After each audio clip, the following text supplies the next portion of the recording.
ಸಾರ್ವಜನಿಕರಿಗೆ ತಿಳಿಯಪಡಿಸುವುದೇನೆಂದರೆ, ಮರಳದಿನ್ನೆ ಡ್ಯಾಂನ ಜಲಾನಯನ ಪ್ರದೇಶದಲ್ಲಿ ಮಳೆಯಾಗುತ್ತಿದ್ದ ಪ್ರಯುಕ್ತ ಜಲಾಶಯಕ್ಕೆ ಹೆಚ್ಚಿನ ನೀರು ಹರಿದು ಬರುತ್ತಿದ್ದು, ಕಾರಣ ಜಲಾಶಯದ ಹೆಚ್ಚಿನ ನೀರನ್ನು ಹಳ್ಳಕ್ಕೆ ಹರಿದು ಬಿಡಲಾಗಿದ್ದು, ಸಾರ್ವಜನಿಕರು ಜಾನುವಾರುಗಳು ಹಳ್ಳದ ಕಡೆ ಹೋಗದಂತೆ ಎಚ್ಚರ ವಹಿಸಲು ಈ ಮೂಲಕ ಸಾರ್ವಜನಿಕರಲ್ಲಿ ಮನವಿ.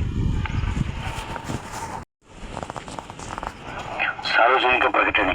ಈ ಮೂಲಕ ಬಳಗಾನೂರು ಪಟ್ಟಣದ ಸಾರ್ವಜನಿಕರಿಗೆ ತಿಳಿಯಪಡಿಸುವುದೇನೆಂದರೆ, ಮರಳದಿನ್ನೆ ಡ್ಯಾಂನ ಜಲಾನಯನ ಪ್ರದೇಶದಲ್ಲಿ ಮಳೆಯಾಗುತ್ತಿದ್ದ ಪ್ರಯುಕ್ತ ಜಲಾಶಯಕ್ಕೆ ಹೆಚ್ಚಿನ ನೀರು ಹರಿದು ಬರುತ್ತಿದ್ದು, ಕಾರಣ ಜಲಾಶಯದ ಹೆಚ್ಚಿನ ನೀರನ್ನು ಹಳ್ಳಕ್ಕೆ ಹರಿದು ಬಿಡಲಾಗಿದ್ದು, ಸಾರ್ವಜನಿಕರು ಜಾನುವಾರುಗಳು ಹಳ್ಳದ ಕಡೆ ಹೋಗದಂತೆ ಎಚ್ಚರ ವಹಿಸಲು ಈ ಮೂಲಕ ಸಾರ್ವಜನಿಕರಲ್ಲಿ ಮನವಿ ತಿಳಿಯಪಡಿಸುವುದೇನೆಂದರೆ, ಮರಳದಿನ್ನೆ ಡ್ಯಾಂನ ಜಲಾನಯನ ಪ್ರದೇಶದಲ್ಲಿ ಮಳೆಯಾಗುತ್ತಿದ್ದ ಪ್ರಯುಕ್ತ ಜಲಾಶಯಕ್ಕೆ ಹೆಚ್ಚಿನ ನೀರು ಹರಿದು ಬರುತ್ತಿದ್ದು, ಕಾರಣ ಜಲಾಶಯದ ಹೆಚ್ಚಿನ ನೀರನ್ನು ಹಳ್ಳಕ್ಕೆ ಹರಿದು ಬಿಡಲಾಗಿದ್ದು, ಸಾರ್ವಜನಿಕರು ಜಾನುವಾರುಗಳು ಹಳ್ಳದ ಕಡೆ ಹೋಗದಂತೆ ಎಚ್ಚರ ವಹಿಸಲು ಈ ಮೂಲಕ ಸಾರ್ವಜನಿಕರಲ್ಲಿ ಮನವಿ.